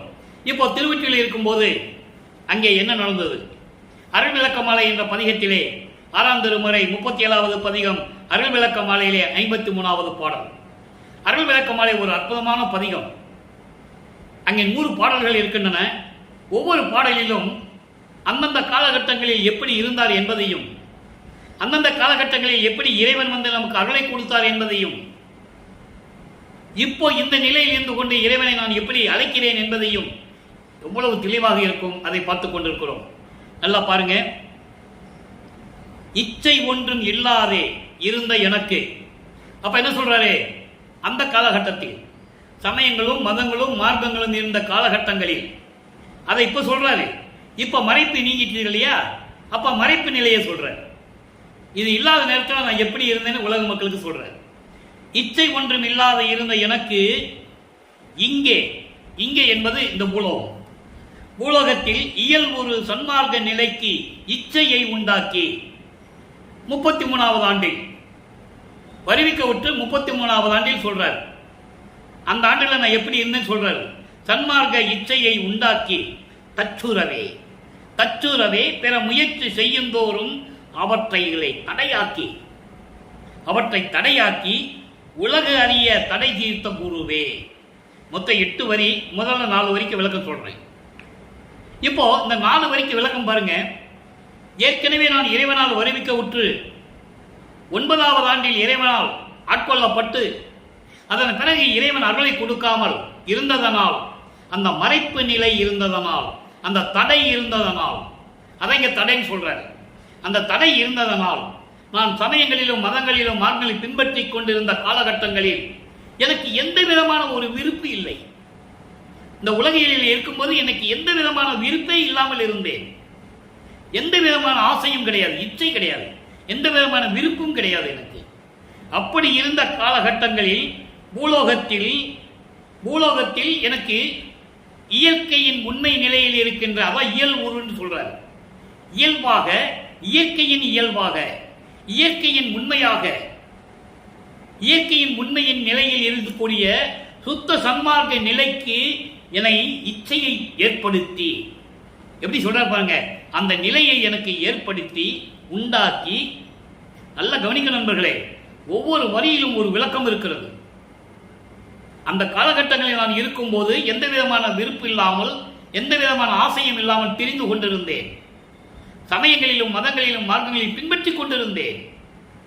அப்போ அந்த தடைகளை எல்லாம் நீக்குவதற்காகவே, நல்லா கவனிக்கணும், அந்த தடைகளை நீக்குவதற்காகவே எனக்கு இயற்கை உண்மையின் அடிப்படையில் இருக்கின்ற சுத்த சன்மார்க்கை நீக்கி என்னை இச்சையை படுத்தி எனக்கு அந்த விருப்பத்தை உண்டாக்கி அந்த ஆசையை உண்டாக்கி கற்றுறவே பிற முயற்சி செய்யும் தோறும், நான் இந்த பிற முயற்சி செய்யும் போதும் சரி அதிலுமே இருக்கலாமே என்று நான் அந்த முயற்சி செய்யும் போது கூட அவற்றைகளை எல்லாம் தடையாக்கி அந்த முயற்சிகளை எல்லாம் உடைத்து இனிமேல் இது தேவையில்லை என்ற நிலையை உருவாக்கி, இதெல்லாம் சொல்லுவாரு அருட்பிரசாத மாலையில, பிரசாத மாலையில சொல்லுவாரு, 4வது பாட்டில் சொல்லுவாரு. எப்படின்னா, இவரு எல்லாரும் இறைவன் ஒரு அடியார் வேடத்தில் திருநீர் கொடுத்துட்டு இருப்பாரு. இவரும் போய் கை நீட்டுவார். எல்லாருக்கும் கொடுக்குறாருல, நம்ம வாங்கிக்கோமே போய் கை நீட்டுவார். அப்போ அவர் சிரிச்சுக்கிட்டே சொல்லுவார், மகனே இனிமேல் இது உனக்கு தேவையில்லை. ஆதாரம் உண்டு நண்பர்களே, பிரசாத மாலையில் உண்டு. இனிமேல் இது உனக்கு தேவையில்லை மகனே, உன் உடம்பே திருநீர் உடம்பு வாசம் அடிக்கும் உன் உடம்பிலே, அப்படி என்றால் உன் தேகம் பிரமண தேகம் என்று சொல்லுவார். ஒவ்வொரு நிலையிலும் தன் மகனுக்கு அருளை கொடுக்கும் போது அறிவுறுத்துவார். என மகனை பக்குவப்படுத்த வேண்டும். சமயங்களையும் மதங்களையும் மார்க்கங்களை நீக்கிவிட்டு சுத்த சன்மார்க்கத்தை கொடுக்க வேண்டும் என்றால் மகன் பக்குவப்பட வேண்டும். அந்த பாடலில் உண்டு. பிரமண தேகம் இருக்கிறது, திருநீர் மனம் வீசும். சுத்த தேகத்துக்கு மல்லிகை மலர் மனம் வீசும். ஞான தேகத்துக்கு கற்பூர மனம் வீசும். பர அறிவு, பரம்பர அறிவு, பராபர அறிவு, பரவெளி, பரம்பர வெளி, பராபர வெளி, நிறைய நிலைகள் உண்டு. அப்படி நிலையில் இருக்கும்போது அதை சொல்றாரு. அப்படிப்பட்ட நிலையில் இருக்கும்போது எனக்கு சுத்த சன்மார்க்க நிலையை உணர்த்தி எனக்கு அதில் இச்சையை உண்டாக்கி, ஆசையை உண்டாக்கி, விருப்பத்தை உண்டாக்கி, நான் ஏற்கனவே முயற்சி செய்து கொண்டிருந்தேனே அந்த தடைகளை எல்லாம் நீக்கி, திருநீர் பூசாத, தேவையில்லை மகனே, உனக்கு நீ தான் சுத்த சன்மார்க்கத்தை கொடுக்க போற, வேற எப்படி உலக மக்களுக்கு நான் சொல்லுவேன்? நீ திருநீரே பூசி கொண்டு இருந்தா உலக மக்களுக்கு நீ எப்படி சொல்லுவ? நீக்கிறத வேண்டாம், அதுக்கே வேண்டாம், தேவையில்லை, அப்படியெல்லாம் சொல்லி அந்த தடைகளை நீக்கி உலக அறிய தடை தீர்த்த குருவே. உலக அறிய வானவர்கள் விண்ணவர்கள் யாராக இருந்தாலும் சரி எல்லாரும் அறியும்படி அந்த தடையை தீர்த்த எனது குருவே. உலக அறியன்னு சொன்னது என்ன? சூட்சுமமான விளக்கம். அங்க சொல்றாரு, மகனை கூட்டு போனார்ல சுத்த சன்மார்க்கத்தை வாங்குறதுக்கு, அங்க வச்சு சொல்றாரு உலக அறிய. நல்லா புரிஞ்சுக்கணும். உலக அறிய தடை தீர்த்த குருவே. அப்ப சொல்றாரு பாருங்க, எச்சமய முடிவுகளும் திருச்சிற்றம்பலத்திலே இருந்தது என்று. புரிஞ்சிச்சப்ப உங்களுக்கு? எல்லா சமயங்களும் முடிவுகளும் இங்கதான் வரணும். எல்லாத்தையும் முடிச்சாச்சு நம்ம. இனிமே ஒண்ணு எடுபடாது, எந்த சமயமும் எடுபடாது இனிமேல். தெளிவா சொல்லிட்டார். அதுக்காகத்தான் ஒவ்வொரு பாடலை சொல்லி உங்களுக்கு விளக்கம் சொல்றேன். இப்ப நான் இது பாடல்கள் இல்லாம நேரடியாக விளக்கம் என்னால் சொல்ல முடியும். ஆனா எல்லாருக்குமே ஒரு சந்தேகம் வரும், இவன் சொல்றதெல்லாம் உண்மையா பொய்யா அப்படி ஒரு சந்தேகம் வரும்ல, இயற்கை தானே. அதனால் நான் பாடலை சொல்லி உங்களுக்கு விளக்கம் சொல்லுகிறேன். இப்ப எல்லா சமயம் முடிஞ்சு போச்சுப்பா, திருச்சிற்றம்பலத்தில் இருக்குது, அருப்பஞ்சாண்டு சொல்லிட்டாரு அப்படின்னா எங்க சொன்னாரு, எப்படி சொன்னாரு, இது பொய்யாக இருக்குமா அப்படின்ற ஒரு சந்தேகம் உங்க மனசில் வரும். இயற்கை தானே. அந்த சந்தேகத்தை தீர்க்க வேண்டும் என்பதற்காகத்தான் ஒவ்வொரு பதிகத்திலிருந்தும் ஒவ்வொரு பாடலில் விளக்கம் சொல்லி இந்த நிலையை உங்களுக்கு நான் கூறிக்கொண்டிருக்கிறேன். அதான் சொல்றாரு, எச்சமய முடிவுகளும் திருச்சிற்றம்பலத்திலே இருந்தது என்று எனக்கு அருளி இசைவித்த இறையே. எனக்கு சொல்லிய எல்லா உண்மைகளையும் எடுத்து கூறிய எனது இறைவனை அருட்பெருஞ்சோதியை என்று சொல்லுகிறார். மகனே, இங்க பாரு, எல்லா சமய முடிவுகளும் இங்கதான் இருக்கு, வந்துடுச்சு. அங்கே இன்னும் ஒன்றும் இல்லை, பூலோகத்தில் நீ இருக்கிற இடத்துல ஒன்றும் கிடையாது. மக்கள் நினைச்சிட்டு இருக்காங்க, ஏன்னா காலகாலமாக பின்பற்றிக்கிட்டு இருந்தாருங்கல்ல, யாரும் சொல்லலை, இது தேவையில்லைன்னு சொல்லலை, அதனால உங்களுக்கு தெரியாது. எல்லா முடிவுகளும் இங்கே வந்துச்சு மகனே என்று சொல்லி எனக்கு அருளி உண்மையை உரைத்து கூறிய எனது இறைவனை அருட்பெருஞ்சோதியே சொல்ற பாருங்க. முச்சமமும் முச்சகமும் புகழ. முச்சகம் என்பது 3 உலகங்கள். அதான் படி, முடி, அடி என்று சொல்லுவார். அகவலை நீங்க பார்க்கலாம். படி, முடி, அடி என்று சொல்லுவார். படிமுடி கடந்தேனை என்னை பார், இது பாருனா அடிமுடி காட்டி அருட்பெருஞ்சோதி என்று சொல்லுவார். படி என்பது பூலோகம், முடி என்பது விண்ணுலகம், அடி என்பது பூலோகம். இந்த 3 உலகங்களும் போற்றும்படி திருச்சிற்றம்பலத்திலே அருளாட்சி செய்து கொண்டு திருவிளையாடல் செய்து கொண்டிருக்கின்ற முதல் அரசையே, முதல் கடவுளை என்று சொல்லுகிறார் இறைவனை. ஆதியம் அந்தமில்லா தோன்றிய அருட்பெருஞ்சோதி என்று சொல்லுவார். அருட்பெருஞ்சோதி என்ற ஒரு கடவுள் இருந்ததே உலகிற்கு யாரும் தெரியப்படுத்தவில்லையே. நீங்க நல்லா புரிஞ்சுக்கணும். அதை உலக மக்களுக்கு தெரிய வேண்டும் என்பதற்காக இவர் அறிவிக்க விட்டவர். ஏன்னா அருட்பெருஞ்சோதி தான் சுத்த சன்மார்க்கத்தின் தலைவன். மீதி மார்க்கங்கள், சமயங்கள் எல்லாமே இறைவனால் படைக்கப்பட்டதே அல்ல, இறைவனால் உருவாக்கப்பட்ட அடியார்களால் படைக்கப்பட்டது. மனிதனாக பிறந்து மனிதனாக வாழ்ந்து இறைவனர்களை பெற்றுக்கொண்டு ஞானம் பெற்றுக்கொண்டு, நல்ல கவனிக்கணும், ஞானம் தான், மெஞ்ஞானம் கிடையாது. முத்தி அடைந்து விட்டு சமாதி அடைந்தவர்கள் உருவாக்கியதுதான் சமயங்கள், மதங்கள், மார்க்கங்கள் என்பதை தெளிவாக திருவருட்பாவையில் நாம் கண்ட உண்மை என்பதை இங்கே நான் பதிவு செய்ய கடமைப்பட்டிருக்கிறேன். ஆனால் சுத்த சன்மார்க்கம் இறைவனால் உருவாக்கப்பட்டது, மக்களுக்காக. மீதியெல்லாம் உருவாக்குனது அவங்க கொள்கைகளுக்காக, அவங்க கொள்கைகளுக்காக உருவாக்குனது. ஆனால் சுத்த சன்மார்க்கம் இறைவனால் உலக மக்களுக்காக உருவாக்கப்பட்டது. உலக மக்கள் சமரசமாக வாழ வேண்டும், எந்த விதமான கருத்து வேறுபாடு இல்லாமல் ஒரே இறைவனை தலைமையாக ஏற்றுக்கொண்டு வாழ வேண்டும் என்ற நோக்கத்திற்காகத்தான் சுத்த சன்மார்க்கத்தை அருட்பெருஞ்சாண்டவர் உருவாக்கி தனது செல்வ பிள்ளையிடம் கொடுப்பதற்காக தன்னிடம் செல்வமாக வளர்ந்த ஒரு பிள்ளையை இந்த தாயின் வழியாக தாயின் கருவறையிலே இருக்க வைத்து இந்த உலகிற்கு வருவிக்க செய்து திருவிளையாடல் செய்து கொண்டிருக்கிறார் அருட்பெருஞ்சோதி ஆண்டவர். அதை தான் நம்ம பார்த்துட்டு இருக்கோம். இப்போ முடிஞ்சு போச்சா? இப்போ அருள் விளக்கமாளர் சொல்லிட்டாரு, சீக்கிரம் வந்து முதல் அரசே என்னுடைய மொழியும் அணிந்து அருளே கூப்பிடுறார். நான் சொல்றதெல்லாம் கேட்டுட்டு சீக்கிரம் வந்து அருளை கொடுன்னு சொல்றாரு. இறைவன் வருகிறார். மகனுடைய சொல்லை கேட்டு மகன் அழைத்து விட்டானே, மகன் கூப்பிட்டாச்சு இல்ல, அப்பா வந்துதானே ஆகணும். வருகிறார். அந்த காட்சியை எப்படி கூறுகிறார் என்பதை பாடலின் மூலமாக விளக்கத்தை பார்க்க போகிறோம். கரும்பிலின் சாற்றை கனிந்த முக்கனியை கருது கொற்றை நறுஞ்சுவையை அருண் பெறல் அமுதை அறிவை என் அன்பை ஆவியை, ஆவி என்றால் உயிர், ஆவியுள் கலந்த தனி பெரும் பதியை பெரும் சுக கழிப்பை பேசுவதற்கு அரும்பெரும் பேற்றை. இப்படியெல்லாம் இறைவன் இருக்கிறார் அருட்பெருஞ்சாண்டவர். விரும்பி என் உள்ளத்தை இடம் கொண்டு விளங்கும் விளக்கினை கண்டுகொண்டேனே. மக்களுக்கு சொல்லணும்ல, நாங்க அப்பா வர சொன்னேன், அவர் வந்துட்டாருன்றது அந்த உண்மையை உலக மக்களுக்கு சொல்லணும்ல. அந்த உண்மையை அவர் சொல்லணும், அந்த உண்மையை திருவருட்பாவில் எழுதணும், அந்த உண்மையை நான் சொல்லணும். வள்ளலார் ஐயா, வள்ளலார் ஊழியன் சொல்லணும். இந்த நிலைதான் ஏற்பட்டது. நல்லா புரிஞ்சுக்கணும். நீங்க அப்பாவை கூப்பிட்டாரு, அப்பாவுடைய வருகையை மகன் சொல்லணும், மகன் சொன்னதை உலக மக்கள் சொல்றது ஒரு ஊழியன் சொல்லணும். இந்த வள்ளலார் ஊழியன் சொல்லுகிறேன் பாடல் இருக்கிற விளக்கத்தை. கரும்பிலின் சாற்றை, கரும்பு சாறு எப்படி இனிக்குமோ அது போன்று இனித்துக் கொண்டிருக்கின்ற இறைவனை, கனிந்த முக்கனியை. இங்கே 2 விளக்கம் சொல்லலாம். கனிந்த முக்கனி என்பது, முக்கனி என்பது என்ன? மா, பலா, வாழை. இங்க முக்கனி என்பது முத்தேகத்தை கொண்ட இறைவன். சுத்த தேகம், பிரவண தேகம், ஞான தேகம், முத்தேகத்தை கொண்ட இறைவன், சுத்த சன்மார்க்கத்தின் தலைவன். கரும்பின் சாற்றை விளக்கம் இருக்கு. அது நூல் விளக்கம். சுத்த சன்மார்க்க விளக்கம் என்பது இருக்கு இல்லையா? கரும்பின் சாற்றுனா கரும்பு போன்று இருக்கின்ற இறைவன், முக்கனி போன்று இருக்கின்ற இறைவன், தேன் போன்று இருக்கின்ற இறைவன், அப்படிப்பட்ட சுவை போன்று இருக்கின்ற இறைவன். இது உலக மக்களுக்கு சொன்னது இல்லையா? உள்ள இருக்கிற சூட்சமமான விளக்கம் இருக்குல்ல.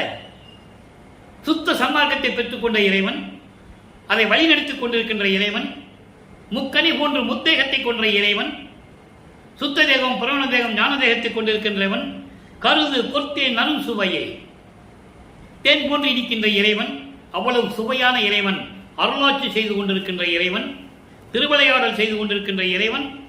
அப்படிப்பட்ட அருட்பெருஞ்சோதியை, அரும்பெறல் அமுதை, யாரும் பெற முடியாத அமுது போன்று இருக்கின்ற இறைவனை, அறிவை, மெஞ்ஞான அறிவு கொண்ட இறைவனை, என் அன்பை, ஆவியை, என் உயிரை, உயிரில் கலந்த இறைவனை, பெரும் தனிபதியை, பெரும் தனிபதி, அவர் தனியாக தோன்றியவர், சமயங்களையும் மதங்களையும் மார்க்கங்கள் இல்லாமல் தோன்றியவர்,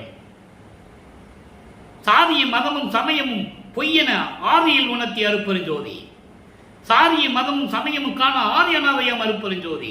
அப்படிப்பட்ட தனி பெரும்பதி இறைவன். சாதியும் மதமும் பொய்யே, அவற்றில் புகுதாதீர் என்று சொன்ன இறைவன் ஞானசரியில் வரும். அப்ப இந்த அப்படிப்பட்ட பெரும்பதியை, பெரும் சுகக்கழிப்பை, பேரின்பமான இறைவனை பேசுவதற்கு அரும் பெரும் பேற்றை, யாராலையும் அவன் புகழை பேச முடியாது, என்னை தவிர என்று சொல்லுகிறார். வல்லப்பங்கன் சொல்கிறார், என்னை தவிர அவருடைய பெருமையை யாராலையும் சொல்ல முடியாது, என்னால் யாரும் பார்த்ததில்லை. பிரம்மன் திருமால் முதல் யாருமே பார்த்ததில்லையே, அதனால் யாரும் சொல்ல முடியாத புகழோடு இருக்கின்ற அப்படிப்பட்ட அருட்பெருஞ்சோதியை, விரும்பி என் உள்ளத்தை இடம் கொண்டு விளங்கும், விரும்பி என் உள்ளத்தில் இடம் கொண்டு இருக்கின்ற இறைவனை, விளக்கினை, அருட்பெருஞ்சோதியை தான் விளக்குன்னு சொல்றேன். அருட்பெருஞ்சோதி ஆண்டவரை நான் கண்டு கொண்டேனே என்று சொல்லுகிறார். இப்ப இறைவனை பார்த்தது சொல்லிட்டாரா? இவர் முறையீடு செஞ்சாரு, இறைவன் வந்தாரு, மகனை ஆசீர்வாதம் கொடுத்துட்டு போனாரு, சொல்லிட்டாரு. இப்போ அவருடைய திருவிளையாடல் எப்படியெல்லாம் நடந்தது உலக மக்களுக்கு சொல்லணும்ல. இறை திருக்காட்சியை சொல்லிட்டாரு, அவருடைய திருவிளையாடலை சொல்லணும், அவர்கிட்ட இருந்து பெற்ற அருளை, அந்த பாக்கியத்தையும் உலக மக்களுக்கு சொல்லணும். பொது நடம் 52வது பதிகம், பொது நடம் 5வது பாடல். அற்புத நிறைவே, சற்புதர் அறிவில் அறிவு என அறிகின்ற அறிவே, சொற்புனை மாயை கற்பனை கடந்த. நல்லா கவனிக்கணும். இவர் சமயங்களிலும் மதங்களிலும் மார்க்கங்களிலும் இருந்தபோது, சுத்த சன்மார்க்கம் தெரியாத நிலையில் இருந்தபோது இந்த பாடல்கள் எல்லாம் இப்படி வராது. அங்க ஒரே எத்தனை பேர் வரும், சிவாய நமச்சிவாய, சிவபெருமானு, தியாகராஜன், சொக்கநாதன், நடராஜன், மாசிலாமணி, இப்படி நிறைய வந்துகிட்டே இருக்கும். ஏன்னா அது ஒவ்வொரு காலகட்டங்களிலும் இந்த பிரபஞ்சம் தோன்றிகள் அப்படிதான் சொல்லிட்டு இருந்தாங்க. அதனால அவருக்கு அந்த நிலை தான் இப்ப இருந்தது. இப்ப நிலைகள் மாறிய பிறகு ஒரே அருட்பெருஞ்சோதி தான், ஒரே இடம் தான் சத்தியஞான சபை. எல்லாருக்கும் எல்லா இடத்துலையும் கோயில்கள் உண்டு, இல்லாத இடமே கிடையாது. ஆனால் இறைவனால் கட்டப்பட்ட சத்தியஞான சபை உலகத்தில் மசூதியாக இருக்கட்டும், கிறிஸ்துவங்களுடைய ஆலயங்களாக இருக்கட்டும், இந்துக்களுடைய கோயில்களாக இருக்கட்டும், எல்லாமே அருளாளர்களாலும் மன்னர்களாலும் அந்தந்த சமயங்களின் மதங்களின் தலைவர்களாலும் கட்டப்பட்டதாக இருக்கும். அதான் உண்மை. ஆனால் இறைவனால் நிர்வகிக்கப்பட்ட ஒரே இடம் இந்த பிரபஞ்சத்திலேயே வடலூரிலே இருக்கின்ற சத்தியஞான சபை. அங்கே எப்படி திருச்சிற்றம்பலத்திலே சத்தியஞான சபை இருந்ததோ அதே போன்றுதான் இங்கே நிறுவியது நமது இறைவன் வல்லப்பம்மன் அவர்கள். காரணம், மனிதர்களால் இவர் போயிட்டு வந்துடலாம், மனிதர்கள் போக முடியாதே. அவர்களுக்காக அவர்கள் அருளை பெற வேண்டும், இறைவனிடம் எல்லா செல்வங்களையும் பெற்று நோயற்ற வழிகள் வாழ வேண்டும் என்பதற்காகவே இங்கே சத்தியஞான சபையை நிறுவினார்கள் என்பதை நான் பதிவு செய்ய கடமைப்பட்டிருக்கிறேன். ஆக அப்படிப்பட்ட மாயை கற்பனைகளை எல்லாம் கடந்து துரிய நல் நிலத்திலே துலங்கும், துரிய நல் நிலம், துரிய வெளி, துரிய நல் நிலத்திலே விளங்கக்கூடிய சிற்பரம் சுடரே, தற்பரஞான செல்வமே, சித்தியெல்லாம் புரியும் பொற்பலம் அளித்த நற்புல கருத்தே, பொது நடமுறுகின்ற பொருளே. இறைவனுடைய திருவிளையாடல் சொல்ற எப்படிப்பட்ட இறைவன், அற்புத நிறைவ சுயமாக தோன்றி இந்த பிரபஞ்சத்தில் பரிபூர்ணமாக விளங்கிக் கொண்டிருக்கின்ற இறைவனே, சற்புதர் அறிவில், அதாவது மெஞ்ஞான அறிவில் அறிவுறுத்துகின்ற அறிவாக விளங்கிக் கொண்டிருக்கின்ற இறைவனே, சொற்புனை என்பது மயக்கம், சொல்லாலேயே புனைவது, அதான் சொற்புதர் சொல்றார். சொற்புனை சொல்லாலேயே, வாய் சொல்லாலேயே மயக்கத்தை உண்டாக்குவது. அப்படி மயக்கம், மாயை, கற்பனை கடந்த நிலை துரிய வெளியில் விளங்கிக் கொண்டிருக்கின்ற இறைவன் சிற்பரன் சுடரே, மெஞ்ஞான இறைவனே, தற்பர ஞான செல்வமே, சுயம் ஜோதியாக தோன்றிய அருள் செல்வமே, சுத்தி எல்லாம் புரியும் பொற்புலம் அளித்த யாருக்கு? இவருக்கு. இப்படிப்பட்ட இறைவன் எனக்கு சித்தி எல்லாம் புரியக்கூடிய, சித்து எல்லாம் செய்யக்கூடிய, செயலாற்றக்கூடிய பொற்புலம் அளித்த, மெஞ்ஞானத்தை கொடுத்த. பொற்புலம் என்பது மெஞ்ஞானம். நல்லா புரிஞ்சுக்கிட்டு. இப்ப மெஞ்ஞானத்துக்கு விளக்கம் உங்களுக்கு புரியுதுல்ல? ஞானம் வேற மெஞ்ஞானம் வேற என்ற விளக்கங்களை நான் சொல்லிக்கிட்டே வருவேன். உங்களுக்கு இப்ப நிறைய புரியும். இப்படி சித்துக்கள் எல்லாம் செய்யணும்னா அவனுக்கு மெஞ்ஞானம் இருக்கணும். மெஞ்ஞானம் இருந்தால்தான் அவன் கடவுள். ஞானம் இருக்கிறவன் கடவுள் இல்லை. சித்து விளையாட்டு. சித்து விளையாட்டு என்பது கர்ம சித்தி யோக சித்தியில் இருப்பது. கர்ம சித்தி விளையாட்டு, கர்ம சித்தியில் இருக்கிறவங்க விளையாட்டுலாம் 3.25 வருஷம் தான் இருக்கும், அப்புறம் இருக்காது. கர்ம சித்தியில் இருக்கிறவங்க விளையாட்டுகள்லாம் 108 வருஷம் தான் இருக்கும், அப்புறம் இருக்காது. அப்படி கர்ம சித்தியில் வந்தவன் தான் நடராஜன். நல்லா புரிஞ்சுக்கணும் நீங்க. அவங்களாம் சைவ சமயத்தினுடைய தலைவர்கள்.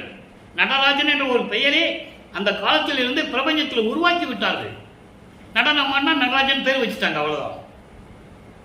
அப்ப கர்ம சித்தி யோக சித்தியெல்லாம் தாண்டி கற்பனை கடவுள்கள் எல்லாம் தாண்டி மாயை மயக்க கடவுள்கள் எல்லாம் தாண்டி அந்த நிலைகளை எல்லாம் தாண்டி துரிய வெளியில் இருக்கின்ற இறைவன் அருப்பெருஞ்சோதி. அப்படிப்பட்ட இறைவன், மெஞ்ஞானமுடைய இறைவன், சுயமாக தோன்றிய இறைவன், நான் செயலாற்றுவதற்காக எனக்கு மெஞ்ஞானத்தை கொடுத்த இறைவன். அப்படிப்பட்ட இறைவன் ஐம்புலன்களையும் அடக்கி எல்லா நிலைகளையும் கடந்த இறைவன். அப்படிப்பட்ட இறைவன் அருப்பெருஞ்சோதி என்று சொல்கிறார். அடுத்து பாருங்க, திருவருள் பெருமை. இறைவனிடமிருந்து பெற்ற திருவருளுடைய பெருமை சொல்லணும்ல. 53வது பதிகம் 5வது பாடல். அற்புதமான ஒரு பதிகத்தினுடைய பாடல் இது. நல்லா கவனிங்க, நேரம் கடந்து கொண்டிருக்கிறது நண்பர்களே. உள்ளமே இடம் கொண்டு என்னை ஆட்கொண்ட ஒருவனே, என் உள்ளத்தை இடமாக வைத்துக் கொண்டு என்னை ஆட்கொண்ட ஒரே ஒரு இறைவன் அருப்பெருஞ்சோதி. உலகமெல்லாம் அறிய தெல்லமுது அளித்து. யாருக்கு? இவருக்கு தெல்லமுது, சுத்த சன்மார்க்க அமுது, அருள் அமுது, உலகமெல்லாம் அறிய எனக்கு கொடுத்து, இங்கு இந்த பூலோகத்தில் உன்னை வாழ வைப்பேன், இந்த பூலோகத்தில் உன்னை இருக்க வைப்பேன் என்று சொல்லி, சித்தம் அஞ்சேல் என்ற சிவமே, மனம் கலங்காதே மகனே, உன்னை வருவிக்க செய்து நான் பல துன்பங்களை உனக்கு கொடுத்து விட்டேன், என் பிழை அல்ல மகனே, இது என்னுடைய திருவிளையாடல். சொல்லுவார் பாட்டில், இது என்னுடைய திருவிளையாடல் மகனே, உனக்கு சுத்த சன்மார்க்கத்தை கொடுக்க வேண்டும், உலகறிய உனக்கு எல்லாரையும் கொடுக்க வேண்டும் அல்லவா? அப்ப சமயங்களையும் மதங்களையும் மார்க்கங்களையும் நீ இருக்க வேண்டும், பின்னால் கடந்து வர வேண்டும். அந்த நிலையில் எனக்கு தெரிவித்து, அதனால்தான் பூலோகத்தில் உன்னை நான் வருவிக்க செய்தேன் என்று சொல்லி, சித்தம் அஞ்சேல் என்ற சிவமே, மனம் கலங்காதே மகனே என்று சொல்ல அருப்பெருஞ்சோதியே. சிவம் என்பது அருப்பெருஞ்சோதி. கள்ளமே தவித்த கருணை மாநிதியே, எல்லா குற்றங்களையும் நீக்கி இந்த பூலோகத்திலே எனக்கு கருணை மலையை பொழிந்த இறைவனே, கடவுளே, கனக அம்பலத்து, அதான் பொற்சபை, கனக அம்பலம் என்பது பொற்சபை, என் வள்ளலே என்றே வந்து அருள்ஜோதி வழங்கினை. எப்படி சொல்றாரு பாருங்க. வான் கூப்பிட்டார்ல, வரும்போது இறைவனுடைய நிலையை சொன்னாரு, அங்க அப்பாவை எப்படியெல்லாம் பார்த்தேன்னு சொன்னாரு, சொன்ன பிறகு அருளை பெற்றதை சொன்னாரு. இப்போ அந்த திருவருள் பெருமையை சொல்றாரு, அருப்பெருஞ்சோதி வாங்கியதை சொல்றாரு. நல்லா புரிஞ்சுக்கணும். அடுத்து பாருங்க, இறை இன்ப குலைவு 56வது பதிகம். இறை இன்ப குலைவு என்பது நிரந்தரமாக என்னோடு இருக்க வேண்டியதானே, மனம் நிகழ்ந்து சொல்லுகிறார். வருற, அப்பப்போ வர, அருளை கொடுக்குற, இரு மகனை சொல்லிட்டு போயிடுறேன், ஏன் நிரந்தரமா என் கூட இல்லை? அது கடைசி கிளைமேக்ஸ். அது அப்புறம் சொல்லுவோம். இது ஏன் கொடுக்கலன்னு கேட்கிறார். கருத்தில் கருதி கொண்ட எல்லாம் கணத்தில் புரிய எனக்கே மெய் காட்சி ஞானக்கண் கொடுத்து சொல்லிட்டாரா? நல்லா கவனிக்கணும். திருவருட்பா அவ்வளவு அருமையான ஒரு பாடல், அவ்வளவு பாடல்களை கொண்டது. இறைவனுடைய நிலையை, இவர் நிலையை கூறக்கூடிய ஒரு பதிகம். எப்படி சொல்றாரு பாருங்க. நான் மனதில் என்னென்ன நினைச்சனோ எல்லாம் எனக்கு ஒரு நொடியில கொடுக்கிறதுக்காக, எனக்கு மட்டும் இந்த பிரபஞ்சத்தில் எனக்கேன்னு சொல்றாரு, வேற யாரும் கிடையாது.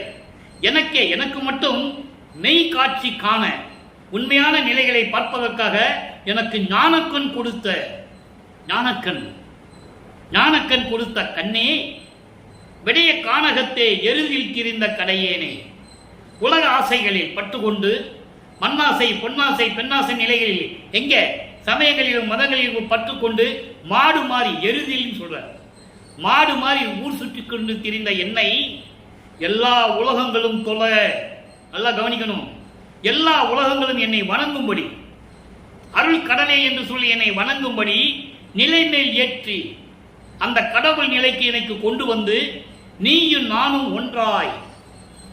எவ்வளவு அருமையா சொல்றாருங்கிறது நீங்க புரிஞ்சுக்கணும். அதனாலதான் பாடல் சொல்லி விளக்கம் சொல்றேன் உங்களுக்கு. இந்த பாடல் இல்லாம நான் சொன்னேன்னு வச்சுக்கோங்க, நீங்க நம்ப மாட்டீங்க, பொய் சொல்றான்னு சொல்லுவீங்க. ஏன்னா அப்படிதான் எல்லாமே பொய் சொல்லிட்டு வந்திருக்காங்க. அதனால பாடல் சொல்லி உங்களுக்கு விளக்கம் சொல்லிட்டு இருக்கேன். அப்படியெல்லாம் இருந்த என்னை நீயும் நானும் ஒன்றாய் இருக்க புரிந்தாய். என் தாயே, இருத்தி கருத்தில் உன் தயவை எண்ணும் தோறும், இதையெல்லாம் நான் மனசுல உன்னுடைய தயவை நினைக்கும் போதெல்லாம் என் இதயம் உருகி தளத்துறை என்று ஓடி, ஆறாக ஓடி, அந்த ஆறு பெருக்கெடுத்து ஓடி, எப்படி சொல்ற பாருங்க, ஆறு பெருக்கெடுத்து ஓடி என்னுடன் கலந்தது.